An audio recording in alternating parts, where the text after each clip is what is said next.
Pertama saya berterima kasih kepada Bapak Komarudin SPDI selaku Kepala Sekolah SMK Industri Nasional 1 dan juga Bu Reni SPD selaku Wakak Siswaan SMK Industri Nasional 1, juga kepada Kaprok TKJ Bapak Ridwan SSI selaku Kaprok TKJ.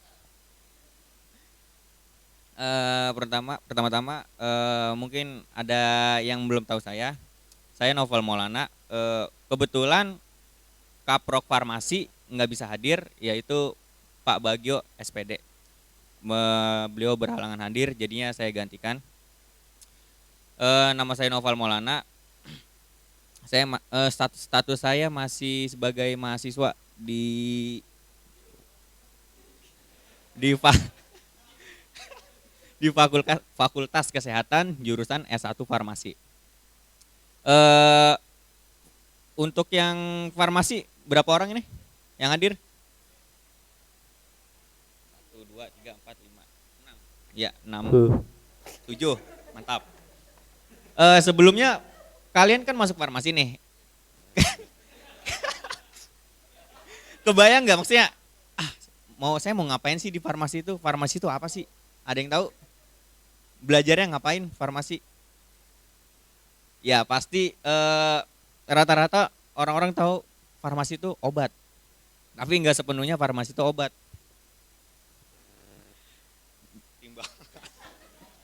Jadi di farmasi itu kita bukan cuma obat.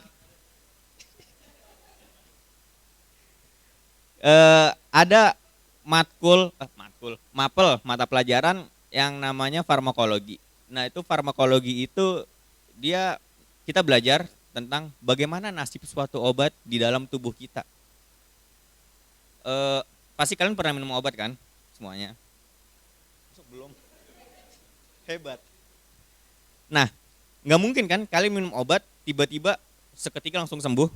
Nah itulah farmakologi. Di situ dijelasin bahwasanya perjalanan obat di tubuh dia ngapain aja. Habis itu kita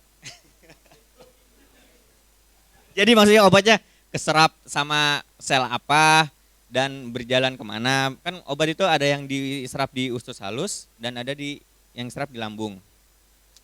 Selanjutnya di farmasi itu kita juga belajar tentang tanaman obat. Nama pelajarannya itu farmakognosi.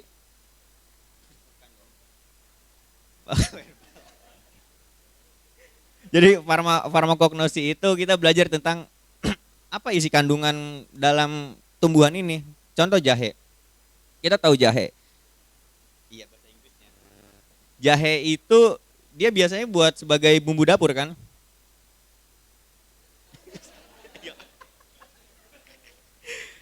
Ya, biasanya kan sebagai bumbu dapur kan.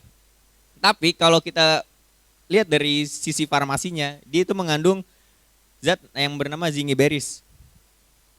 Zingiberis itu untuk menghangatkan tubuh. Nah, zat zingiberis itu dia ada di semua tumbuhan rimpang, mulai dari jahe, temu kunci dan lain sebagainya. Nanti kita belajar di farmakognosi. Selanjutnya ada yang paling utama yaitu adalah pelayanan farmasi. Nah, pelayanan farmasi ini mulai dari kalian penerimaan resep obat, peracikan obat, sampai PIO, pemberian indikasi obat. Jadi itu alurnya lumayan panjang walaupun hanya 3 dan lumayan agak ribet. Jadi untuk yang kalian kelas 10, saya harap kalian bersiap untuk membaca buku farmakope yang tebelnya itu 2 kali lipat Al-Quran. Al-Quran mana ya? Pokoknya lumayan tebel lah buku farmakope itu, dan buku itu sekarang sudah mencapai ada 5 jilid. Tapi kalau yang anak SMK pakai itu biasanya yang jilid ketiga. Karena di situ bedanya dari jilid-jilid lain ada bukan monografi, DM, dosis maksimum penggunaan obat. Itu yang akan kita pakai nanti.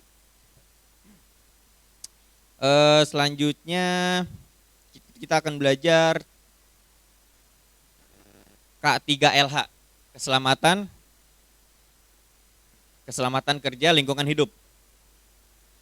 Itu hanya sebagai sisipan saja sih, nggak bukan pelajaran utama dalam farmasi. Jadi bagaimana SOP kita sebagai asisten apoteker.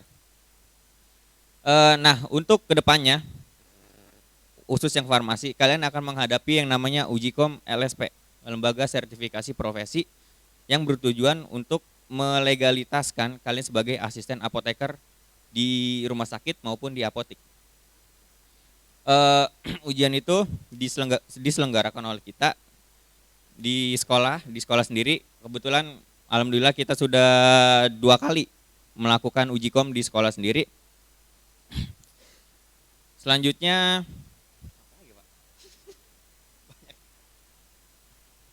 Pak Slamet.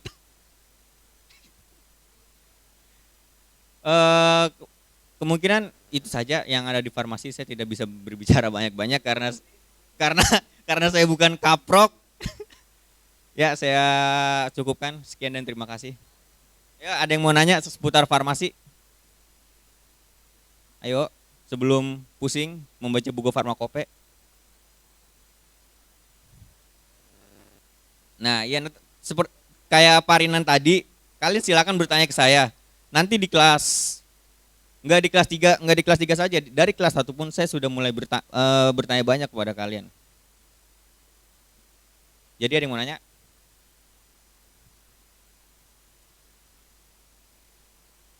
Wow, tadi kan udah mahasiswa.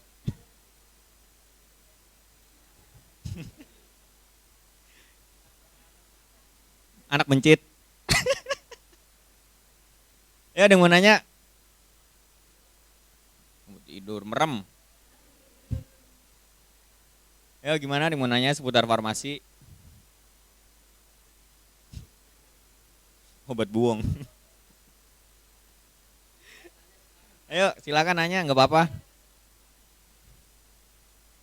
Ya kayak ntar gimana cara kita ngeracik obat, nggak apa-apa, silakan tanya.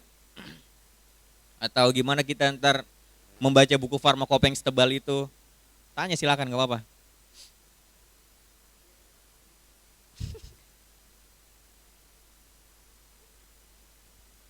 Ya gimana? Ada yang mau nanya? Oke deh, mungkin nanyanya ntar kali ya Pak, pas sudah mulai ajaran baru banyak yang nanya. Iya. Ya udah, mungkin saya akan cukupkan. Wabillahi taufiq wal hidayah. Wassalamualaikum warahmatullahi wabarakatuh.